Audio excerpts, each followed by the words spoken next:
I have a confession to make. I have a serious attraction to Teutonic knights. The way their smooth capes flow over their perfectly chiseled bodies makes me an instant horn dog. I can't imagine a day without giving in to my carnal urges and watching them stroll across the battlefield. I have spent the last few months writing fanfiction and poetry to express the deep sexual energy these boys in black express with every step. Food is arguably the most important resource in Age of Empires 2, but all we see in game is just a single set of numbers. Throughout this series, we will be diving in to see exactly what foods each civilization prepared and ate, and how well I can recreate these recipes. This is Meals of Empires. So the Teutons historically refer to people that lived to the east of the Rhine, the river. And so that could include people all the way from antiquity up to the medieval period. And in Age of Empires 2, that mainly focuses on the Holy Roman Empire, so what is now Germany, more or less, and then moving south all the way into northern Italy, as well as some areas along the Baltic states, Lithuania, Latvia, and down in the Crusader states in the Holy Land. And so we have Latin as the common language, but most of what we're going to be cooking and the ingredients we're using are what would have been able to be grown in Germany at that time period. You have a much shorter growing period than a lot of the other civilizations closer to the equator, so it does limit what options we have. We are going to be cooking an onion soup along with a loaf of bread that I've prepared. I spent quite a while trying to figure out exactly what it takes to get sourdough bread working. We're going to make pears in honey. That's an actual recipe from the 1300s that we're going to follow. And then to make that a complete meal, we have the sauerkraut that we started with the Romans that we will be trying later. So let's get started with the cooking. This is the last live episode we're doing this month because Abby is going to be back in the US for the rest of the month, and I can't really do this without her. This is what we're looking for as our finished product, and this is an example of the crumb. So you can see this is a slightly earlier version. They're not quite as expanded, and we're hoping this dough that I prepared yesterday, by following more or less the same methods, but just trying to make a few adjustments to get it even better, is what we're going to be working with. And I think I'm just going to leave it in this shape. I folded it a few times beforehand, but it's been sitting in the fridge since last night, so about like almost 20 hours now. But we're going to preheat the oven now to 220 degrees Celsius, which I think is like 425 Fahrenheit. What we're going to be starting with is the onions for the onion soup. We're going for about 1 kilo of onions, so we should see 1,000 show up on the scale here. Boom, 1K. So now it's just a matter of starting to peel all of the onions. Onions were a terrific crop for the Teutons. They're easy to grow. Onion soup in modern times is often just called French onion soup, often includes beef broth and then cheese on top. I will not be including either of those, but there is like a wide variety in how French onion soup is made. Some people think it comes from the Alsace region, which is in modern France, but stretches over into Germany, right along the border there. And the primary components are just like a fat, in my case, onion or olive oil, and then you can add a roux, and I might consider that just adding a bit of flour, or I could add croutons from the old bread as well. There's a variety of different flours that were grown in Europe, Central Europe at the time, between wheat, rye, barley, and oats. I think the type of wheat was called spelt that was grown in the Swabia region in the south of Germany, where a lot of these emperors were coming from. That princedom, I guess, was the strongest, maybe because it was fairly close to the Alps, and thus Italy and the Pope. And they had a lot of control, or a lot of political might. In one of the cookbooks that I linked, !manuscript if you want to see it as well, recipe 30 of pickled nuts. I will read it out to you now. If you would make pickled nuts, take the nuts 8 days before solstice and take an awl. Poke 5 holes into each nut and let them lie in water for 8 days. Then on solstice, peel them, Put them in wine and boil them a little. Let them rest for a day. Then boil them in honey. Take them out again, stick them with cloves, ginger, and cinnamon. Then take pure honey and make it boil and prepare it with good ginger and other spice. It wasn't clear to the person translating what that other spice was in ginger spice. Then lay the nuts in it and keep in a small vat or a glazed pot. So pickled just seems to be a weird translation of like preserving nuts. But the idea of putting holes in the nuts is kind of odd to me. And it's not clear what nuts these are. I imagine almonds in my head. And there we go. Onions have been cut to completion. We see some browning at the bottom already. All right, I'm going to add some salt now. And I'm sure I'll be adding some more later.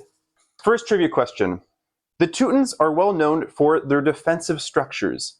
What is the name used in Age of Empires 2 for the notches that are present in the battlements at the top of Teuton castles? All right, the answer, of course, is crenellations. Crenellations being the technology that allows Teuton castles to fire a little bit faster. It comes from the Latin or Old French crenelle, which means to notch, but the meaning has changed over time. In a modern sense, we refer to the actual, I don't know what you call that, the little square that comes up as a merlin. There was talk about it yesterday in Red Bull Wololo when they were in the castle. And then the overall battlements, like the whole top of it, is now what's called the crenellations. It is time to try our sauerkraut.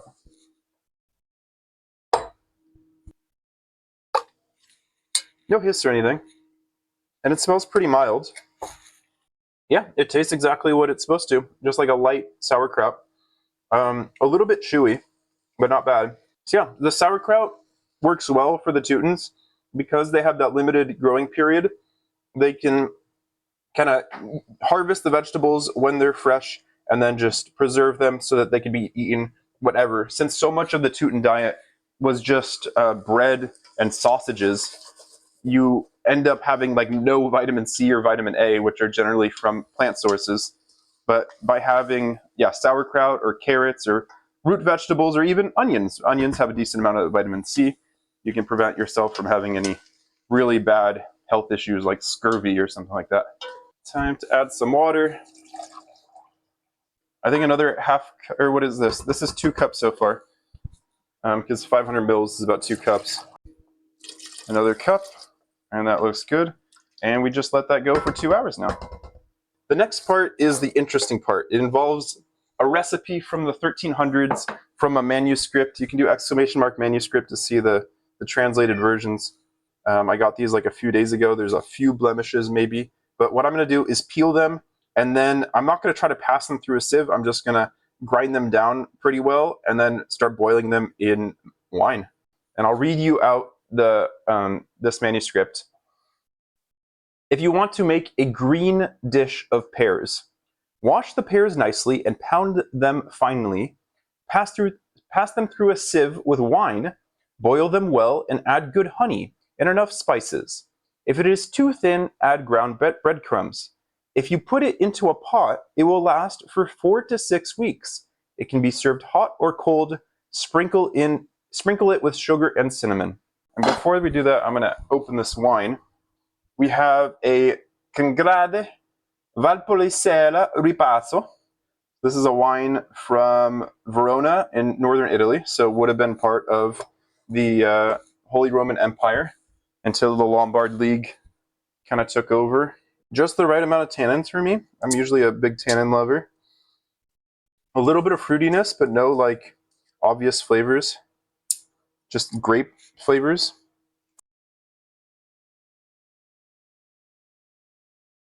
That looks good. I'll mix it up a little bit more. The pear is so sweet that you don't really taste the wine, so I'm wondering what happens when we add the honey too. I think I've mentioned this before in the series. Honey obviously is not vegan. It is an animal byproduct. If I'm in the United States, I feel a little bit more conflicted about using honey, just because honey hives displace the native bumblebees, whereas European honeybees are not native. Trivia question number 2. What shape was used as a symbol for both the Catholic Church and to describe the cabbage family, in which we have the cabbage today playing the role of sauerkraut. A symbol for both the Catholic Church and to describe the cabbage family is a cross. The cabbage family is now called Brassicaceae, but you may still hear it referred to as the cruciferous family. And the reason being is that most flowers, like mustard or radish flowers, have their petals, just 4 petals, in the shape of a cross.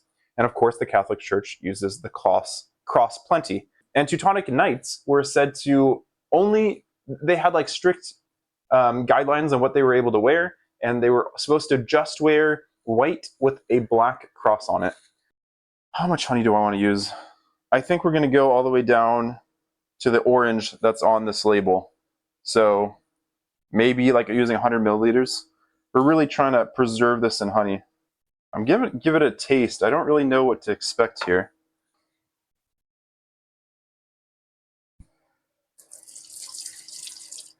Right now it just tastes delicious. I don't think cooking's really gonna do much of anything. I think I might just keep it on a low simmer. Third trivia question coming right up. European civilizations embarked on multiple crusades to try to capture Jerusalem. During which crusade did the Holy Roman Emperor Frederick Barbarossa arrive to the Holy Land alive? Alive is the crucial word there. Frederick Barbarossa successfully made it to the Holy Land in the Second Crusade, and he went with his uncle. He arrived in Jerusalem after multiple delays, but he was unsuccessful with the whole crusading army in trying to siege Damascus, which is in modern-day Syria. He returned to Germany, was elected king because you were elected by a group of princes for all the different provinces, but you had to, I believe, have a unanimous vote, and he was able to succeed with that. He then fought a few campaigns against the Normans in Italy, at which point he was elected emperor given the title of Holy Roman Emperor by the Pope. He then fought a few more campaigns in Italy, and then was invited to join the Third Crusade in 1187. So 40 years after he went on the Second Crusade. Barbarossa then sent a letter to Saladin, the leader of the Saracens, because they had a truce going, and he wanted to let him know that he was indeed coming with a crusading army to the Holy Land. However, Frederick Barbarossa didn't actually make it to the Third Crusade. He drowned while trying to cross the Salif River, which is in modern-day Turkey. It's also called the Göksu River. He drowned trying to cross it. It's unclear exactly how he drowned, whether he tried to swim across in full armor or if there was some other disaster that happened. So instead, he arrived to the Holy Land in a barrel pickled in vinegar. That was not a successful way of preserving his body. So various parts of his body have been buried in 3 separate places between Turkey and the Holy Land. Not an ideal end to his legacy. I mean, it definitely has risen a lot. It doesn't look too bad. It's just, it doesn't have as nice a shape overall. And we're going to lift it up onto the wire rack so that it can cool properly on both sides. So if we compare it to the previous bread I made, I think this bread kind of looks like a dragon from How to Train Your Dragons, like the big mean dragons with this little maw out here with the mouth. I think this is just because I folded it one last time before putting it in the oven, which I might have to try again because this one doesn't really have that. It did rise. You can kind of see the center seam here, and it rose in both directions, but it didn't make this interesting shape. So I think one last fold is the way to go for me. This is more exciting than a baby reveal to me. Like, I want to see what crumb your bread has. I don't care what gender your baby is. Like, your baby reveal is one of 2 options. This is one of many options. There's more intrigue in this. Okay, that's not bad. Like, considering what I'm capable of. So it'll be perfect for dipping into this soup if this new bread doesn't work out. But we're going to let that sit for an hour. I'll just put it aside for now. And I have some ginger here that I was able to roast a little bit, so it just lost a little bit of its moisture.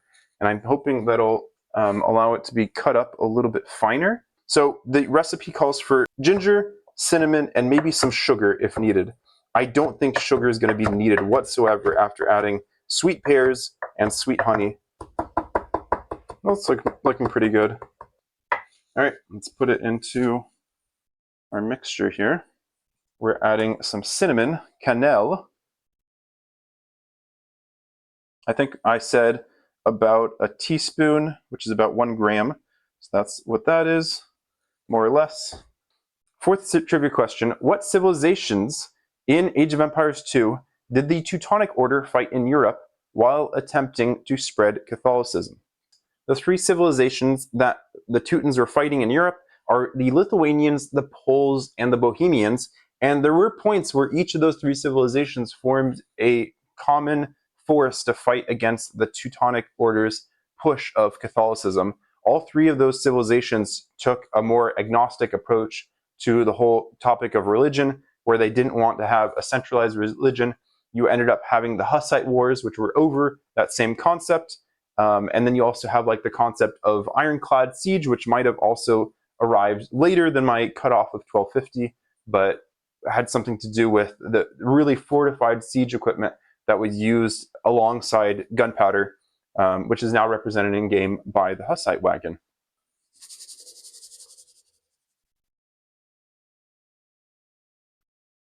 And I think I'm going to add a little bit of flour at this point, just to help thicken the soup, because right now it's kind of watery.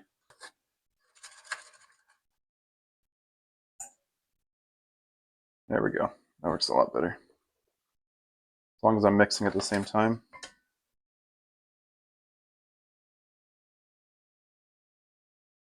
I'm going to cut the bread and get an idea of what we're working with. I mean, it's definitely softer than the other breads. Is that a good thing or a bad thing? Oh no! There is another little mouse, Abby. A mouse. He got in and he started eating holes in my bread. That's too bad. Why? Yeah, there we go with the crumb. Not super great. We got some holes underneath the crust, and the bottom is just very doughy still. So I think I just needed to fold it better. So, Abby, we have the food of the Teutons. In the middle, we have the Teutons. You can tell your joke later. Is it gonna make me toot? There we go. Yes, the cabbage. I don't know where my fact went. I don't think I included it, or I haven't mentioned it yet. Cabbage has a trisaccharide inside of it, 3 sugar compounds. You don't know anything about this, being a computational chemist. I know 0 things, given my specialties in saccharides. Right. Sauerkraut that we started with the Romans that we're trying out now does have some Teuton potential. Then we have our onion soup. Onions, water. Onions. Water. Onion. Go on. And then we have our bread that is very similar to a lot of the bread that I've been making recently. And then we have the specialty, the fruit mixture, pair of pears that has some wine and some honey and some ginger and some cinnamon. And Abby already has her chaser after trying this. I'll get you a spoon for this. A spoon? Am I just supposed to, eat it like soup? It was not mentioned in the recipe how you would try this or how you would prepare this. Dip some bread in it. I think that's fine to do as well. I don't want to just eat it with a spoon. Brace yourself. You have your chaser ready, Abby. Right. It's going to be okay. It's going to be okay. You're going to survive. You're going to wake up tomorrow morning and you're going to be so proud of yourself for trying the sauerkraut. I just don't like sauerkraut.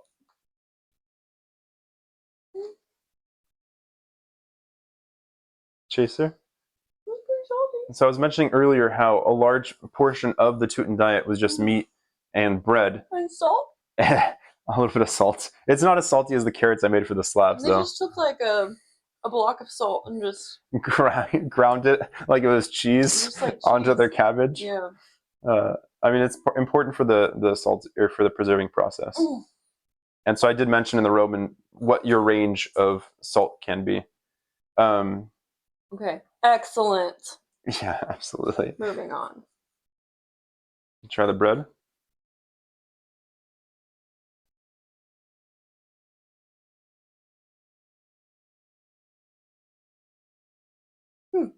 It's not too sour. Mm-hmm. It's nice. What? Are you proud of it? Yeah, a little bit. I can tell. I'm proud of it. I'm excited to eat it too, yeah. I wasn't sure whether to add herbs. is what it came down to. None of the soups that I was seeing, none of the research I was seeing showed any like specific herbs that were being added. I was thinking like thyme or oregano, maybe rosemary, but mainly like thyme was the first thing that was coming. I'm doing this mainly for historical accuracy and less for the should you serve this to your girlfriend score. You tried it? No, everything here. This. I have tried it. It's tasty, yeah. Will I like it? I think so. Is it like a dessert? Yeah, that's what I would consider it.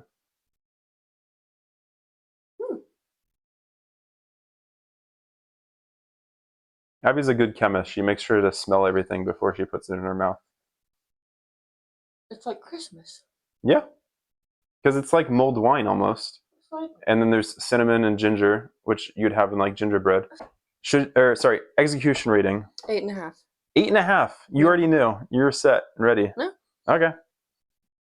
Should you serve this to your girlfriend? I wouldn't eat this. I knew that. At all. This by itself? You really want to put cheese on it?